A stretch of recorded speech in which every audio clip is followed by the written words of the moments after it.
Good evening, everyone. You're tuned in to Nightly News every moment online. Here's what's coming up in tonight's headlines. Government boosts white potato production across Dominica. Official press launch of Miss OECS pageant 2026 held in Dominica. Pakistan appoints first ever ambassador to the Commonwealth of Dominica. OECS and World Pediatrics sign landmark MOU to boost child health care. Venezuela releases dozens of prisoners, hundreds still detained. Cuba's deputy foreign minister denounces the intensification of the blockade on oil supplies to Cuba.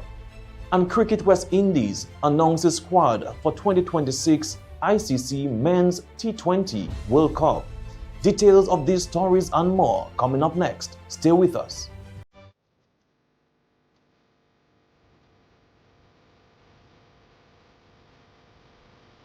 Dear Diary, I didn't expect to find it, but I did.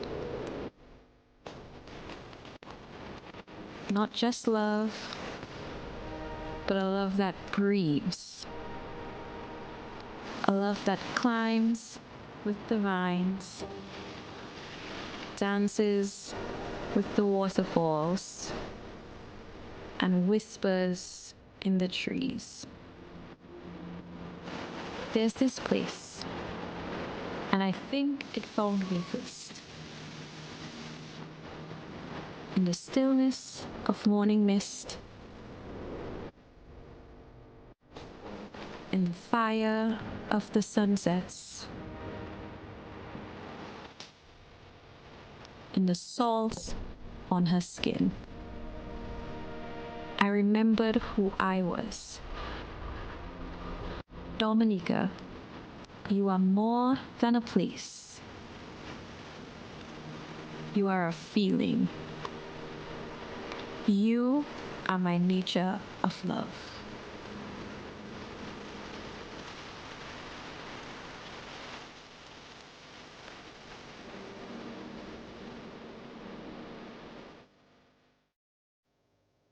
Welcome back. I am your presenter, Rick Francis, and this is the news broadcast for the 27th of January 2026. In local news, at the official press launch of the Miss OECS pageant, Ramalda Hyacinth, director of the pageant, warmly welcomed delegates to Dominica, speaking under the theme, Crowning Radiance, Embracing Unity, described as more than a theme, but a vision. Hyacinth provided an overview of the Miss OECS pageant and its objectives. It is my honor to welcome you to the official press launch of the Miss OECS pageant 2026, a celebration of beauty, talent, and unity across our beloved region. This year, we gather under the inspiring theme, Crowning Radiance, Embracing Unity. It is more than a slogan. It is a vision. Radiance speaks to the light that shines from within each contestant, a brilliance that goes beyond physical beauty to encompass intelligence, creativity, and compassion. Unity reminds us of the strength we find when our islands stand together, embracing our shared heritage while celebrating our unique cultures. The Miss OECS pageant is not just a competition, it is a platform for young women to amplify their voices, a platform to showcase the richness of our traditions, and a platform to remind the world that the OECS is not only a geographic space, but a community bound by resilience, pride, and hope. Dominica's ambassador to the OECS and CARICOM, Dr. Gerard Jacques, also shared brief remarks, welcoming the delegates and highlighting the importance of the pageant in promoting regional unity and celebrating the talent and culture of the Eastern Caribbean. The OECS Spring Pageant has for decades stood as more than a competition. It never was just a competition. It is actually a powerful regional institution that brings together people from our member states, young women, patrons, artists, etc. And in doing so, it reflects the values of OECS integration, commonality, fraternity, and solidarity. Through this pageant, we see our region not as isolated islands, but as a connected community bound by common history, shared challenges, and collective aspirations. The OECS Spring Pageant embodies these principles in a unique and visible way, as contestants socialize, train, and grow together, learning not only about themselves, but about the cultures, the traditions, and perspectives of the sister territories. These interactions build lasting relationships and a deep appreciation for what unites us, while celebrating the diversity that enriches our region. The pageant also serves as a platform for leadership, development, and regional advocacy. Our contestants are ambassadors, young women who engage with issues such as education, climate resilience, cultural preservation, entrepreneurship, and social development. By giving them a regional stage, the OECS Spring Pageant amplifies voices that speak to shared priorities and encourages a generation of leaders who think beyond national boundaries and embrace a regional outlook. As part of the preparations, the young ladies were given the opportunity to select cards to determine the order in which they will perform during the competition. Go right ahead, see your number.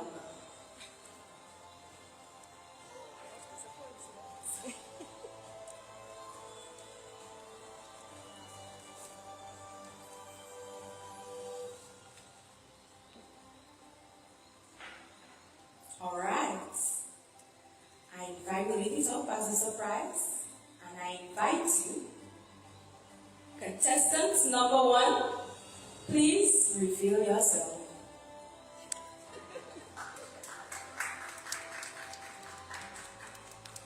Contestant number 2.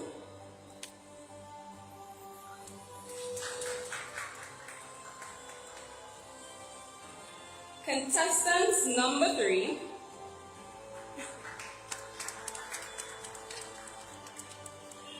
Contestant number 4.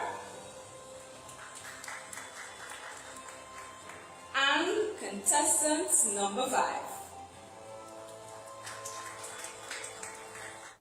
The Miss OECS Pageant Committee, in partnership with the OECS Commission, announced that the 2026 edition of this prestigious regional pageant will take place on Friday, the 30th of January 2026, at the Windsor Park Sports Stadium in Roseau, Dominica.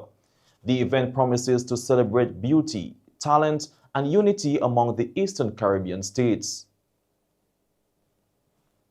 Also in local news, a landslide occurred in the southern community of Pichelin in the early hours of Sunday, January 25, 2026, blocking local rivers. According to the Minister for National Security, Honorable Rayburn Blackmore, the event does not pose an immediate threat to life or property. Following the incident, the government mobilized a multi-agency technical team, including officials from Public Works, the Dominica Police Force, Fire and Ambulance Services, the Forestry Division, and the Office of Disaster Management to assess the site. The team concluded that vehicle access along the Chatwell Link Road between Belviso Pier and Pichelin remains unaffected, maintaining connectivity to neighboring communities such as Grand Bay, Bagatelle, and Fort Sejar. Minister Blackmore said discussions were held with the village council and residents to ensure they were informed and prepared, while urging the public to avoid the site, which remains an active construction zone. Cleanup operations are set to begin shortly, weather permitting.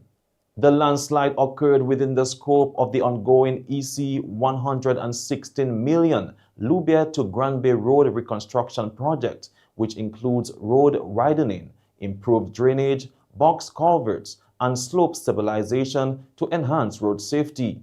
Joseph Flosiak further advised that individuals without official business in the area stay clear, noting that mitigation efforts are underway, particularly to address water-related risks caused by the landslide. The Ministry of Agriculture continues its commitment to strengthening white potato production, providing local farmers with free seed distribution, technical advice, and hands-on training. In mid-November 2025, a total of 1,160 bags of two high-performing varieties, Desiree and Spunter, were distributed island-wide for their strong yields and adaptability. Among the beneficiaries is Eves Joseph, a vegetable and ginger farmer in the North Agricultural Region, who received 30 bags for planting. Despite challenging weather conditions in recent years, past cycles have shown encouraging yields, demonstrating the resilience of these varieties. The initiative underscores ongoing efforts to boost local production, support farmers, and enhance food security. Earlier this morning, two tourists who have lost their way along the Boiling Lake track were found. A helicopter was called in to assist with the search after they were spotted deep within the forest. Members of the public and visitors are advised to always use a certified guide when traveling along Dominica's hiking trails. Also in local news, Pakistan has appointed its first ambassador to the Commonwealth of Dominica. Ambassador designate of the Islamic Republic of Pakistan to Dominica, His Excellency Shahbaz Malik, presented his credentials to Her Excellency President Sylvanie Burton on January 26, 2026. President Burton welcomed the appointment and expressed optimism for strengthened bilateral relations. She highlighted opportunities for cooperation in agriculture, tourism, food security, renewable energy, and climate resilience, as both countries confront the impacts of climate change and pursue sustainable development pathways.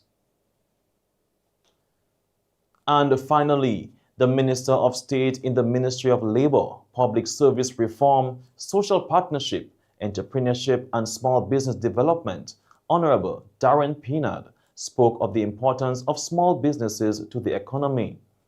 Small businesses are therefore an essential part of our economy. But we only run numbers in terms of the number of businesses and so on.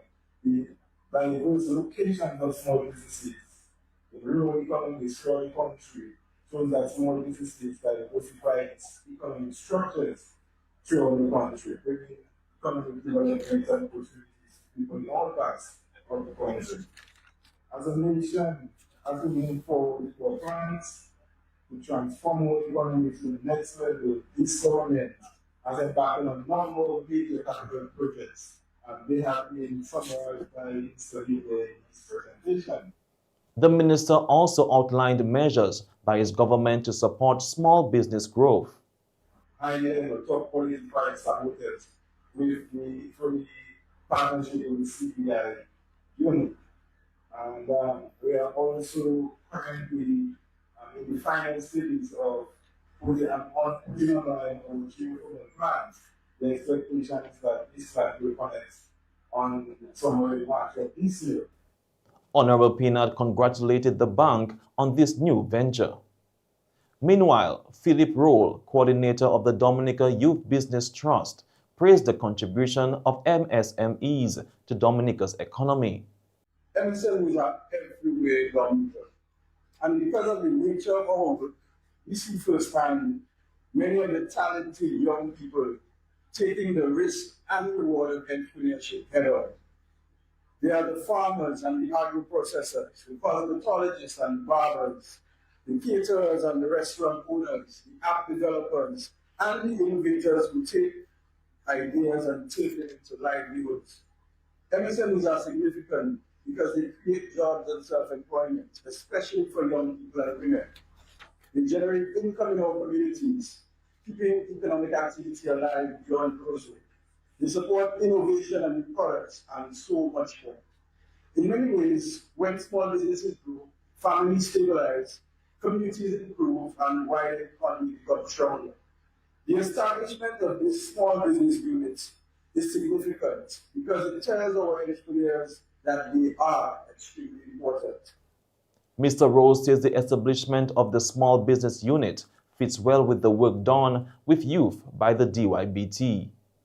This dovetails well into the work we do with young entrepreneurs.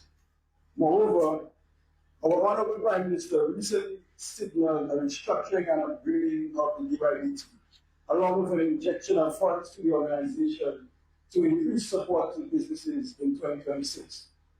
Now, coupling this with the newly launched small business unit at the NB makes it a truly opportune time to become an entrepreneur because of this tremendous support available.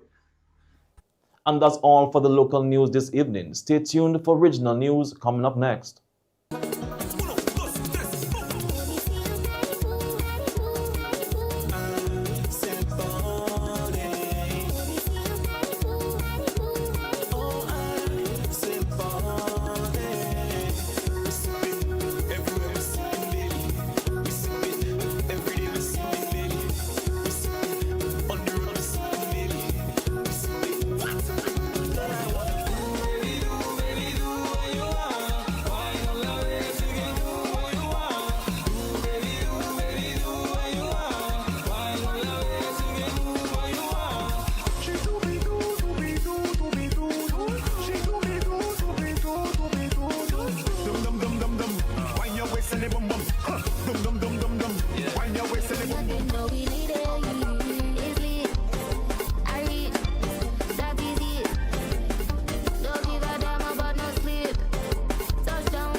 And now for regional news. The OECS Commission and World Pediatrics have signed a memorandum of understanding to strengthen pediatric health care across the Eastern Caribbean. The agreement, signed on January 22 at OECS headquarters in Castries, St. Lucia, focuses on regional coordination for surgical missions, specialized clinics, improved referrals, training, and capacity building. The MOU also promotes research, data-driven policy, advocacy, and resource mobilization to support sustainable child health outcomes. OECS Director General Dr. Didacus Jules underscored the value of regional cooperation in addressing shared pediatric healthcare challenges, while World Pediatrics CEO Vefa Akhavan said the partnership marks a significant step toward improving the lives of children and communities across the region. The Trump administration is reportedly considering new measures aimed at regime change in Cuba, including a possible total blockade on oil imports, according to Politico. Cuba's Deputy Foreign Minister, Carlos Fernandez de Cosio, has condemned the reports, calling them a brutal assault on a peaceful nation and blaming Washington for Cuba's ongoing economic hardships. He warned that renewed threats reflect a return to hostile U.S. policy aimed at triggering an energy collapse, and recalled that a similar proposal in 2019 was halted by U.S. national security officials as dangerous and unjustified.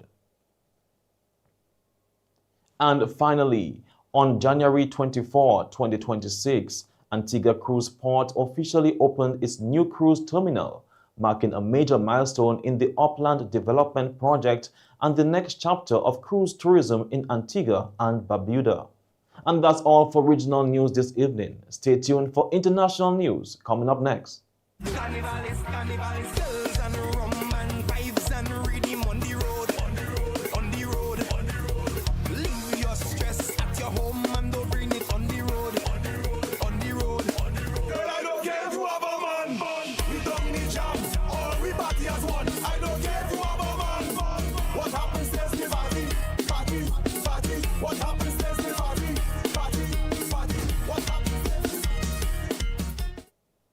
And now for international news. Venezuela has released dozens of prisoners over the past 2 days, according to human rights group Foro Penal, amid continued U.S. pressure on the acting government to free political detainees.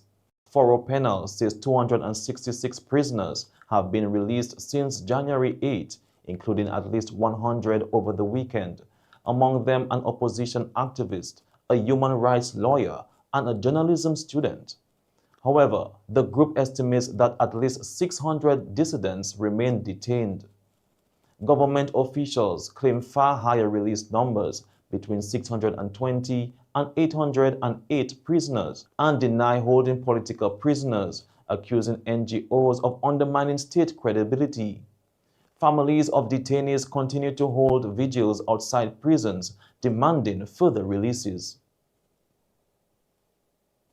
India and the European Union have finalized a long-pending landmark trade deal, Prime Minister Narendra Modi announced on Tuesday, following nearly 2 decades of negotiations.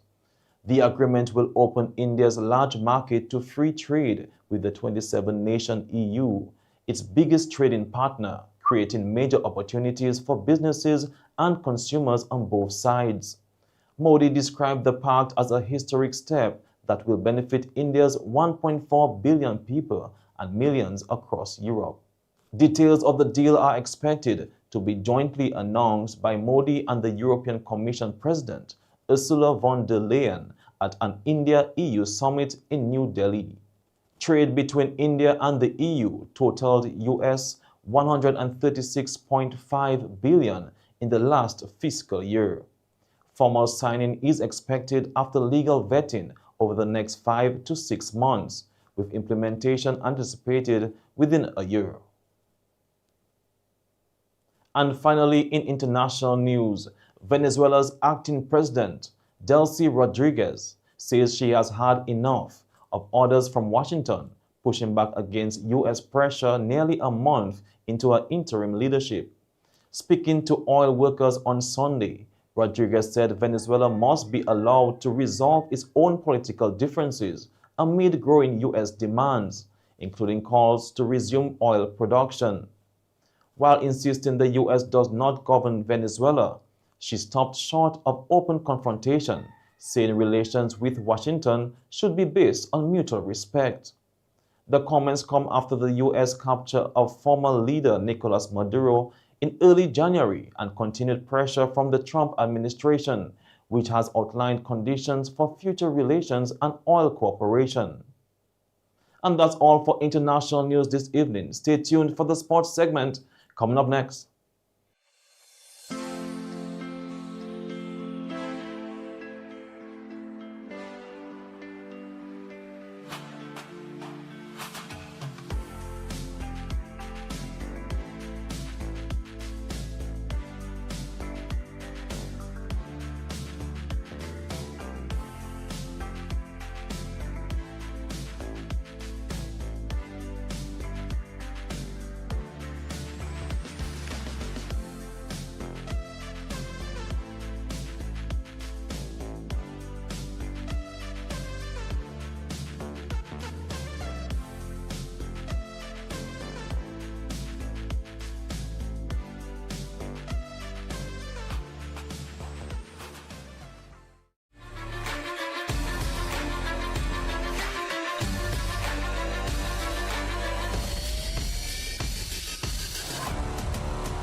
And now for the sports segment.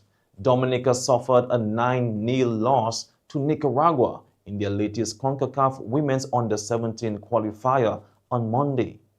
It was a challenging outing for the young Dominican side, coming after an early 7-0 defeat to the Dominican Republic. Despite the results, the team continues to gain valuable international experience, with each match contributing to their growth and development at this level. The journey continues on Wednesday, 28th January, when Dominica faces Belize. Supporters are encouraged to continue standing behind the team as they push forward and build for the future. The secondary school's Under-14 Netball Championship has tipped off in fine fashion. with strong opening performances at venues in Portsmouth and Marigot. At Benjamin's Park in Portsmouth, Portsmouth Secondary School made a powerful statement, cruising to a 27-3 victory over Isaiah Thomas Secondary School. Portsmouth shooters dominated from early on, led by Jacolia Benjamin, with solid support from Sonina Morad and Sharissa Christopher. Isaiah Thomas Secondary School's lone scoring came from Melia Felix. Meanwhile, at Wares in Marigot, NECSA delivered a commanding display, overwhelming CBSS 44-4. Adhari Samuel and Catalina Bugunu led the charge for NECSA as their team controlled the match throughout. CBSS got on board through Adisha Mingo and Jacqueline Charles. Both matches highlighted strong early competition, setting the tone for what promises to be an exciting under-14 netball championship. Former Australian fast bowler Kane Richardson has announced his retirement from professional cricket at the age of 34.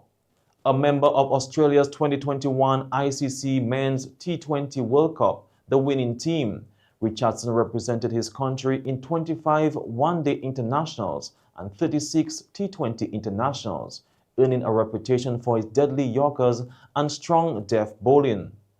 Despite an injury-affected career, he enjoyed major success in franchise cricket, retiring as one of the Big Bash League's leading wicket-takers with 142 wickets, and featuring in leagues including the IPL, the 100 and ILT 20. Richardson says he steps away from the game grateful for a career he never took for granted, leaving behind a strong legacy as a reliable white ball bowler. Also in cricket, Cricket West Indies has announced its 15-member squad for the 2026 ICC Men's T20 World Cup to be held in India and Sri Lanka from February 6 to March 9.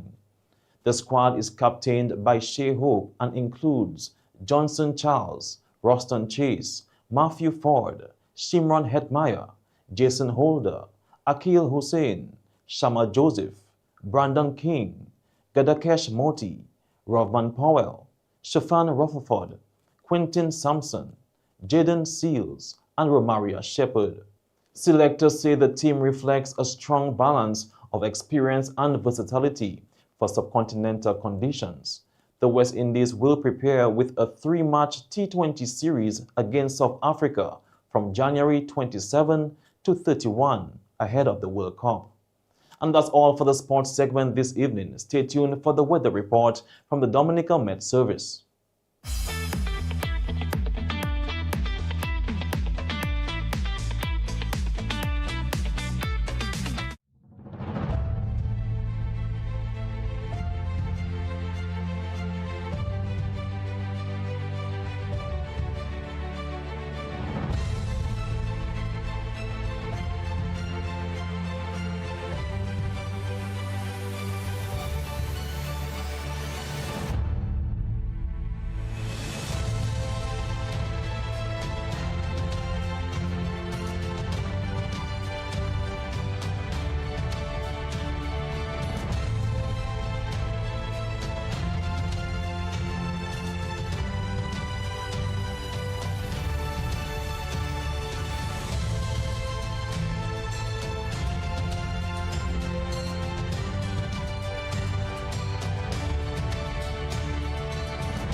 And this brings us to the end of tonight's news broadcast for the 27th of January 2026. I am your presenter, Rick Francis. On behalf of the entire newscast, we say thank you for viewing. This is EmoNightly News, every moment online. Good night.